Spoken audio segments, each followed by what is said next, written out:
Notes number 3 is talking about Pythagorean theorem, and we're also going to see Pythagorean triples and what that means and what the requirements are going to be for that. So Pythagorean theorem is a relationship among the three sides of a right triangle. The square of the hypotenuse is going to be equal to the sum of the squares of the other two sides. Or remember, if it's not the hypotenuse, it's really a leg of our triangle. So if you look at our picture over here, so here's the hypotenuse, that's always the longest side and across from the right angle, because we know that the angle 90 is the largest it can be in that triangle. The other two would have to be acute. So that means that the largest side will be our hypotenuse because it's across from that. Then we have our two legs. So if we square both of the legs and then add those together, that will equal the hypotenuse squared. So you can use the Pythagorean theorem to solve everyday real-life problems. And there's the equation of how that actually looks. So a squared plus b squared equals c squared. And that is on your formula chart as well for geometry. If you place a 16-foot ladder 6 feet from a house, you will be able to get onto a roof 20 feet tall. So will you be able to get onto a roof that is 20 feet tall? So we need to draw a picture. Here is my little picture of my house. So here's my house. There is the ground, and here is my ladder. So the ladder is 16 feet long. It is 6 feet from the house, so that means on the ground is 6 feet across. And we are asking if the height of the house is 20 feet tall. So we need to use Pythagorean theorem to figure out if this is going to be true or not. How we can do that is if I just take away the 20, because that's the part that is questionable. We don't know if we can reach the 20 feet. So we're going to find the missing side with our equation and then see, will it be more than 40 or more than 20 feet, or will it be less than 20 feet?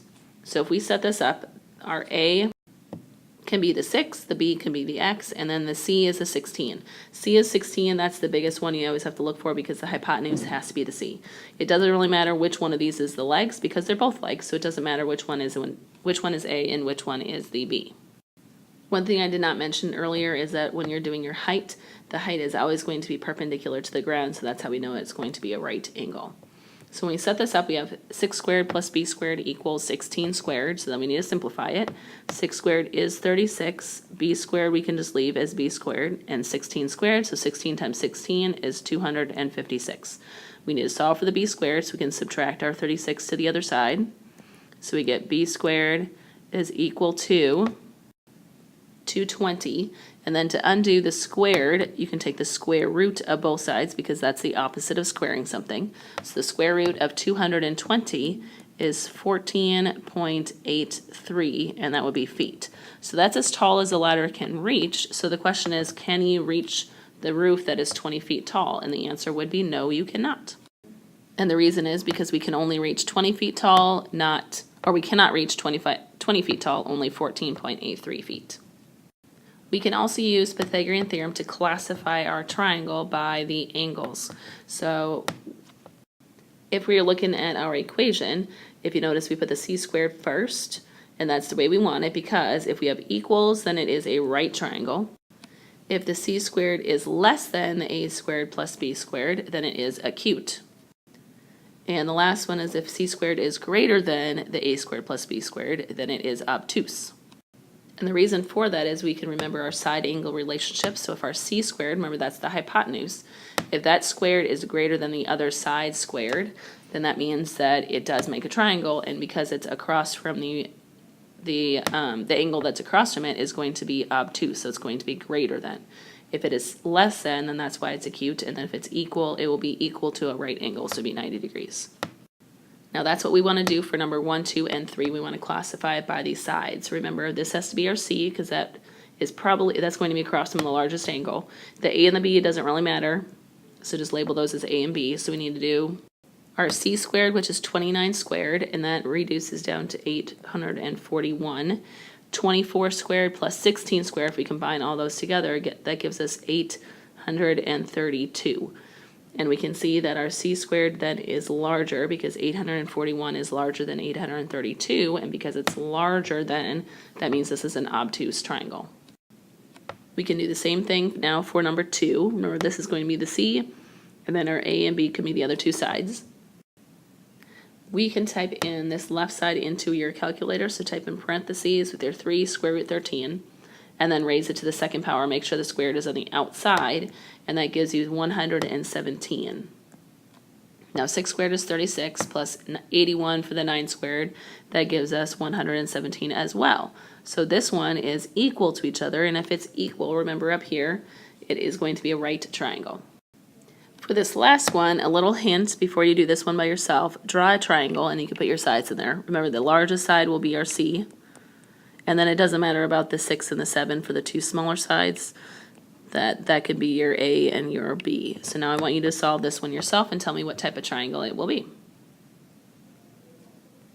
When you square the two smaller sides and add them together, you get 85. When you square the C, you get 64. And we can see that the 85 is bigger than the 64, so that means our C squared is less than the 85, so less than the other two sides, and that means your triangle is acute. A Pythagorean triple then is a set of positive integers. So the A, B, and C are positive integers, and that it fits the rule of A squared plus B squared equals C squared, which we know now that that means it is a right triangle. So if it's a right triangle and you have positive integers for all three sides, then it will be a Pythagorean triple. So if we look back up at number 2, that was one that was a right triangle. 6, 9, and 3 square root 13. This is not an integer because that's really going to be a decimal number, and that means that this would not be a Pythagorean triple of our three sides. So an example is we could use 3, 4, 5. So we can see already they are positive integers, but we want to check to see if they do make a right triangle. So we're going to check the same thing like we did above. So we're going to have our C squared, and then our A squared, so 3 squared, and our B squared, so 4 squared. We can have our 9 plus 16, which gives us a 25, and 5 squared is 25 as well. So this is equal to each other because up here we didn't really know if they were equal. So if it shows that they are a right triangle and they are integers, then we can say, yes, this is a Pythagorean triple.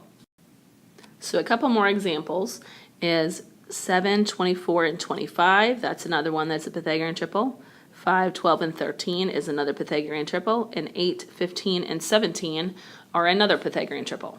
And we could go through and list so many more, so there's infinitely many more that you could come up with. The simplest way to create a Pythagorean triple is to scale them up, is what that's called.